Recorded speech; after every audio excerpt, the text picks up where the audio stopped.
Madam, আমার তো ডিউটির টাইম শেষ, আমি বাসায় যাই। তো যা যাই করছিস কেন? আরে এই হাতে কি জোর নেই? ঠিক মতো দে। নীলা, হ্যাঁ নীলা, এই মানুষের মধ্যে অনেস্টি বলে এখন আর কিছু নেই। 50 লাখ টাকা কন্ট্রাক্ট, কিন্তু বদমাইশটা কাজ শেষে মাত্র 30 লাখ টাকা দিয়ে পার হয়ে গিয়েছে, বাকি টাকা দেয়নি। 20 লাখ টাকা দেয়নি? তুমি পুলিশকে জানাতে পারবে না তোমার সঙ্গে এরকম চিট করলো লোকটা? হ্যাঁ, এখন পুলিশকে জানিয়ে আমি পুলিশের হাতে ধরা দিই না? কি যে বলো না তুমি। আসলে তুমি না ভীষণ আলা ভোলা সহজ সরল মানুষ, এই জন্য সবাই তোমাকে ঠকায়। আচ্ছা পরে প্রাইস নিয়ে যা। জি স্যার, আনতাছি। প্রতিদিন যে আমি ব্যাগ ভরে ভরে টাকা আনি, অনেক টাকা জমে গিয়েছে তো।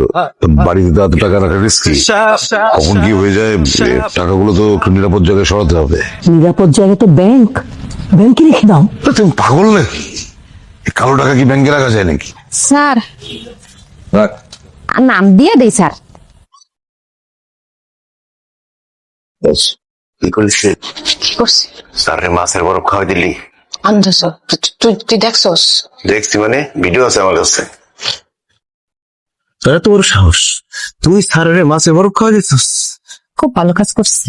হারাম প্রতিদিন হারাম খায়, খাবি যখন ভালো করেই খা। আমি এক্ষণ গিয়ে স্যারের সব করে দিই যে স্যার ওরই আপনার মাছের বরফ খাওয়াইছে, তখন বুঝবি। আমি শুনেছি রাজি আছে। কিসের রাজি হন? এই শোনো না, আমাদের যে হোটেল কেনার ব্যাপারটা একটু রুমাকে জানাই। এক কাজ করো না, পত্রিকায় মানে একটা নিউজ ছাপিয়ে দাও যে আমরা হোটেল কিনছি।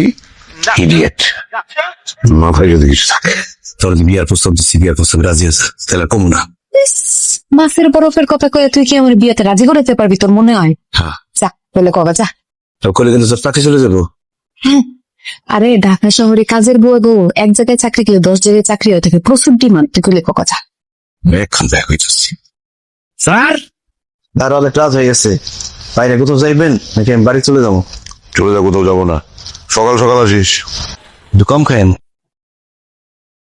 কিরে তুই স্যাররে কইলি না কে যে হ্যাঁ রে, আমি মাছের বরফ খাওয়াইছি? কইতি? চিন্তা করে দেখলাম কইলে আমারই অসুবিধা। কি অসুবিধা? আর সাইকেলে করে নিয়ে আসি, চোখের সামনে থাকি। আমার আবার দেখার কি আছে? ও মা, যারে ভালোবাসি, তোরে কে কইছে আমি তোরে বিয়ে করুম? তাছাড়া আমার এই বিয়ে করা ছাড়া তোর কোনো উপায়ও নাই।